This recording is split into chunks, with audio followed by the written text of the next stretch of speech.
Hey there, folks. Welcome to Spectrum Pulse. We talk about music, movies, art, and culture. And today we're going to be talking about the long-awaited debut album from Sigrid called Sucker Punch. You know, sometimes I get the feeling that some of you pay a little bit too much attention to my content. And of course, I'm not going to complain that much. Appreciate all the attention, turn on notifications and all that. Would prefer to hear it from you guys rather than plenty of others. But sometimes you people are just attentive enough that I wind up eating some of my words. So what do I mean by that? Well, let's talk about Sigrid, a young Norwegian pop singer-songwriter signed to Island, and much to my surprise, I had actually talked about her before. Her song Strangers last year around this time on a slow week of Billboard Breakdown was one of my world hits. And I remember liking what I heard. Some blaring synthpop with a fair bit of intensity and smart songwriting. It was the sort of track that was very easy for me to like as a critic, to the point where I said when her debut album dropped, I'd be interested in covering it. And then, like most episodes of Billboard Breakdown, I promptly forgot all about it until some of you guys started reminding me. And this isn't anything against Sigrid, let me stress this. I listen to a ton of music, stuff will fall through the cracks, and for pop especially, you can tell that Sigrid is relying more on good writing and sharp composition more than flash in her presentation. And an unfortunate side effect of that is you can start to lose track of songs and artists. It's not good, but it does happen. More to the point, and this is a warning sign that labels, especially in the UK, are trying to milk as many singles as possible without a lot of faith in the album. The first Sigrid singles that were packaged onto Sucker Punch,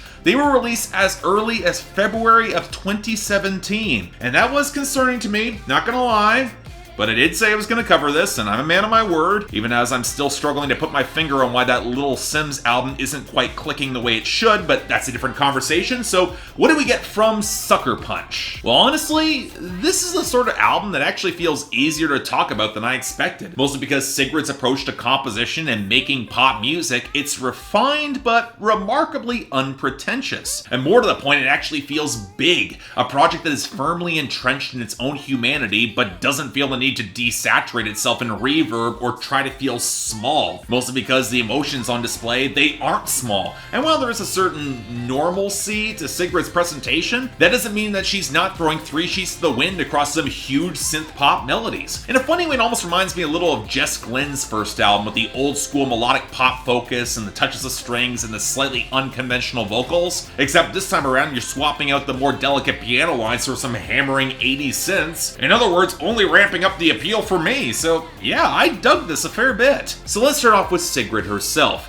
And you know what I gotta say? I think she fills a niche within mainstream and indie pop rather effectively. A singer with a really big voice and a lot of earnest frankness that might not bring a lot of subtlety to the table, but can temper it all with a little bit more insight than she'll probably get credit. But even if she doesn't have subtlety in the same way, she does have a lot of emotional range. The rustiness that she hits on her high and loud notes originally kind of threw me off, especially with some of the vocal production, but when paired with the sharper, blaring synths, it adds more of that organic, imperfect element that she needs, especially against production that could read as a little bit more straightforward or conventional. But you know what? Even that does her in the production a bit of a disservice, because on the one hand, I think she's definitely got the sense of tenderness and emotional honesty to knock a more vulnerable song like the closer Dynamite right out of the park, and for another, there's some real risks that are being taken in the production that I absolutely respect. Take songs like the title track or Business Dinners with the massive oily synths and the even heavier percussion. They're obviously taking cues from trap, but the more obvious influence is Sophie. And given that I like both these songs, it also reminded me that if that last Sophie album was mixed and mastered properly, I probably would have loved it too. But Sigrid also has the raw presence and vocal firepower to ride production that blares even louder. And while the big hooks of songs like the 80s inspired Mine Right Now with that pulsating low end and so much in the mid-range, or the sweeping strings accented gloss of Don't Feel Like Crying and Sight of You, or the driving drums and the rougher multi-tracking behind Don't Kill My Vibe, they might seem a little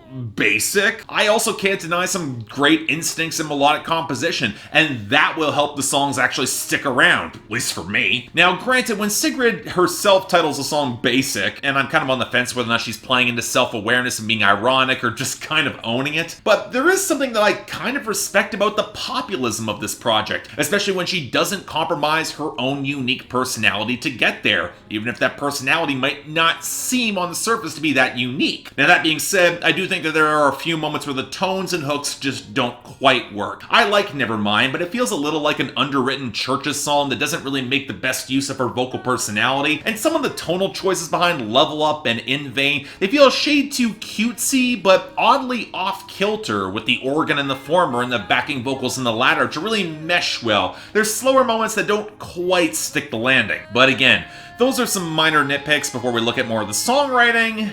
And here's the thing, I think it would be very easy to overthink what Sigrid is delivering here, because while there is some complexity if you read between the lines, most of these songs are painting in very broad strokes. And here's my point. While I'm inclined to say that you can bring intricacy to content to huge compositions, I'm not really against broader content if it matches the presentation, and if Sigrid, she approaches her material with such big emotionality, it makes sense. Take mine right now, where her approach to overthinking her newfound love is to just keep on barreling forward and enjoying the moment while she has it, which is actually a similar approach to Don't Feel Like Crying, which instead of reconciling with the messy emotions in the aftermath of a breakup that she knows won't really lead anywhere, she's just gonna keep on moving. Now, if this seems kind of reckless or lacking the foresight to really slow down and think about the whole thing, well, yeah, but that's to be expected if you're young and living fast. And if she knows that getting too deep into her own head will prevent her from really growing, this might be exactly what she needs. I respect that. And I also appreciate she's not exactly one to wallow in unnecessary bullshit, from the drama that she wants to stifle on Level Up to how Strangers is built on the allure of the relationship and that there is some glamour to it, but she's also aware that it's built on lies and isn't really gonna work in the long term, so let's just end it now. Hell, that's why the song Basic actually works. She knows that she'll make it complicated in ways that she's not really ready to process, so why not keep it a little bit more easy? It is brusque, but a little flighty, but yet it makes complete sense given her age and her approach to pop music in her delivery or otherwise. It's one reason why Nevermind and In Vain feel so paralyzed and frustrated with the friendship and relationships that aren't moving or could backslide, but also shows why Dynamite hits as hard as it does as a closer. It shows the consequences of moving so fast in life and love while her partner is more stable and settled down. It's tender because she wants it to hold,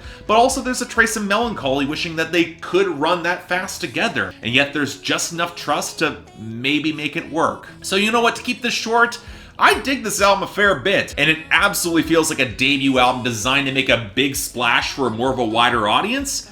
And hey, that's okay. There's a place for big, kinetic synth-pop albums with wide appeal, especially now, and especially in a market where the sound is so desaturated and percussion-heavy. And while you can make the argument that Sigrid is presenting a more accessible brand of what's been brewing in experimental indie pop, I'd argue the craftsmanship she brings here does enough to elevate it and make it worthwhile. As of yet, I think I'd be looking for a little bit more flair going forward, and there are some moments where the momentum sputters on this project and they are weaker, but beyond that, extremely solid 7 out of 10, absolutely recommended, especially if you're a sucker for synth pop that just goes big and just goes for broke. So yeah, turns out you guys ensuring that I keep my word, that's a pretty good thing, because this album, some really good stuff. So yeah, thanks a lot for watching. Like to like and subscribe, I'd be more than grateful. I honestly wasn't preparing to cover this, but hey, went down well. It's a good project, happy I did. You want to buy or stream it, links down there below. And yeah, I got the poll up there. I can imagine this might be a little bit too conventional for some of you more of the indie hipster types, but hey, the hooks are that good. Definitely worth seeing how you guys came out on it. Beyond that, anything else I might be able to do to improve my presentation, I'm all ears. And hey, if you want to help support the channel, link to my Patreon right over there. Still trying to reconfigure things. Been saying that for a while now, but we'll see how things are going to go. But till then, I'm Mark, you're watching Spectrum Pulse, and I'll see you next time.